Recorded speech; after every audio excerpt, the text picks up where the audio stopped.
Ladies and gentlemen, you are watching the English Binh Phuoc radio, television station and newspaper. And now are the headlines as usual. Binh Phuoc improving farm produce brand names. Summer classes held against on preserving Khmer national cultural identity. Vietnam will run carbon tax exchange in 2028. Tourism Week open in Ninh Bình province. Ladies and gentlemen, the Binh Phuoc Rubber Company should further coordinate with and support its partner in introducing an appropriate mechanism to expand its project, contributing to creating jobs and increasing income for local workers and improving the brand name of Binh Phuoc agricultural product in the process of international integration.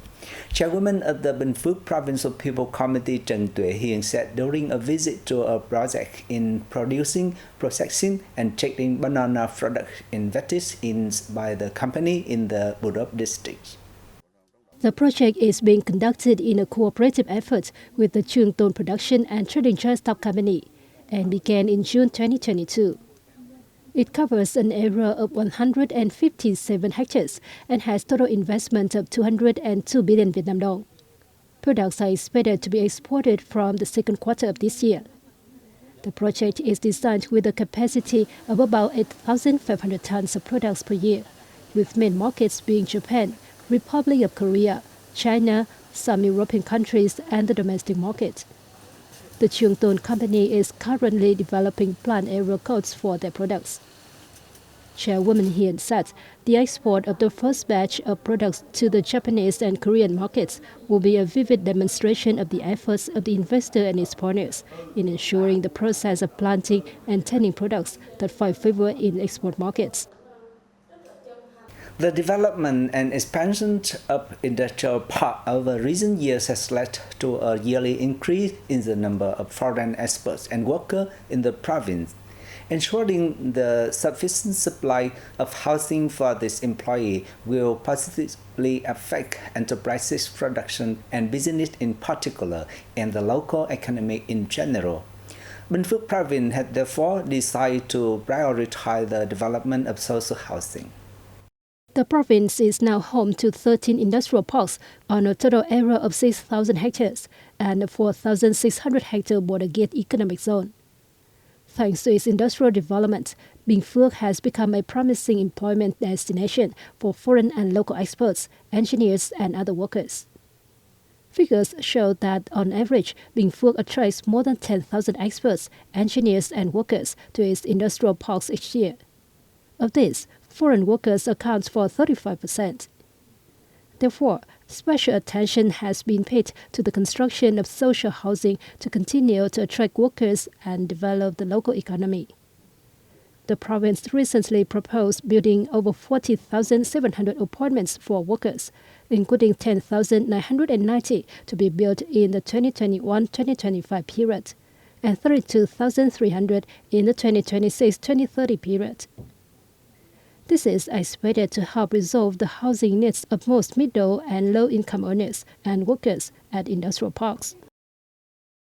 Ladies and gentlemen, the summer holidays are a time for students to rest, relax, and have fun with family and friends. However, for Khmer ethnic minority students in the border district of Lộc Ninh in Binh Phuoc Province, this is a preferred time for them to learn the writing and traditional culture of their ethnic minority group. The summer of 2023 will be the 13th time this Khmer writing class has been held at Soklon Pagilda in Lộc Khánh Commune. By taking part in the class, these children can learn how to read, write, and use grammar in the Khmer language. They also learn from teachers and monks about the unique customs, rituals, and traditional culture of their ethnic minority group. Though the summer classes last only 2 months, they make the children aware of the importance of preserving the group's writing and culture. The Khmer writing classes have been maintained for many years and contributed to improving the speaking, writing, and grammar of Khmer children. This is also a way for the Khmer people to preserve their traditional cultural identity, develop the local socio-economy, and lead a better life.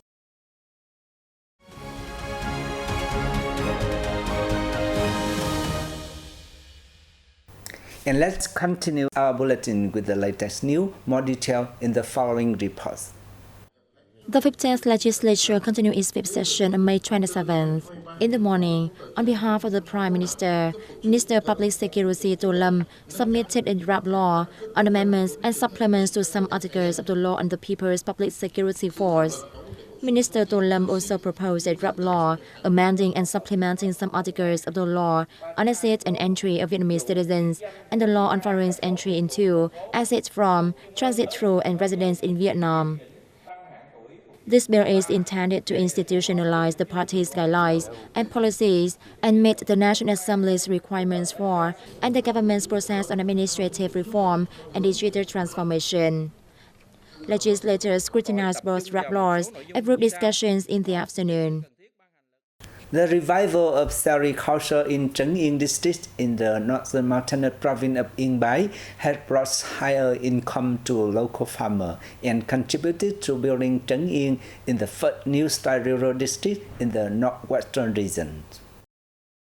There are more than 260 sericulture farming households planting mulberries on an area of over 150 hectares in Bảo Đắp commune, Trấn Yên district. A crop village and 18 sericulture cooperative groups have also been set up around Yên Bái province.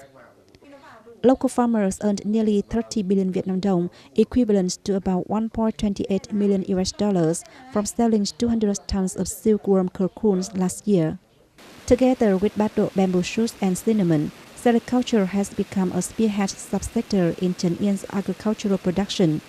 More than 1,500 households have engaged in mulberries cultivation on an area of 860 hectares, which yielded some 1,100 tons of cocoons last year.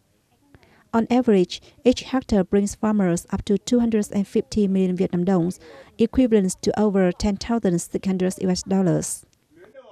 Trấn Yên district is working to grow its mulberries areas to 1,200 hectares by 2025, while promoting coordinations between sericulture cooperatives and households and carrying out practical cultivation techniques to ensure effective production. It has also created favorable conditions for silk producers to operate in the locality, including simplifying administrative procedures and introducing attractive land and human resources policies. Vietnam will officially run a carbon trade exchange in 2028, according to a draft project on the development of a carbon market in Vietnam conducted by the Ministry of Natural Resources and Environment. According to the draft, Vietnam will pilot the operation of this carbon credit market in 2025. This market will strengthen the activities of connecting and exchanging carbon credits between Vietnam and regional and international markets. The project is built on the basis of the government's Decree 06, which details the reduction of greenhouse gas emissions, the protection of the ozone layer, and the development of the carbon market. Accordingly, from now until the end of 2027, Vietnam will focus on developing regulations on carbon credit management and exchange of greenhouse gas emission quotas and carbon credits. Ladies and gentlemen, the 2023 Ninh Bình Tourism Week theme with the golden color of Tam Cốc Tràng An kicks up in Hoa Lư district of the northern province of Ninh Bình on May the 27th. The event aims to promote and introduce unique, attractive, and outstanding values of tourism resources of Ninh Bình province. The event offers a chance for visitors to admire the 9,500 square meter painting using rice as material on vast fields of Tam Cốc stretching along the winding Ngô Đồng River. The most impressive and enticing time to visit Tam Cốc is around late May and early June. The Tourism Week, which will last until June 6, is also expected to help Ninh Bình expand cooperation in culture and tourism with local and international localities. And that's it for this edition of BPTV News. Thank you very much for watching and see you next time.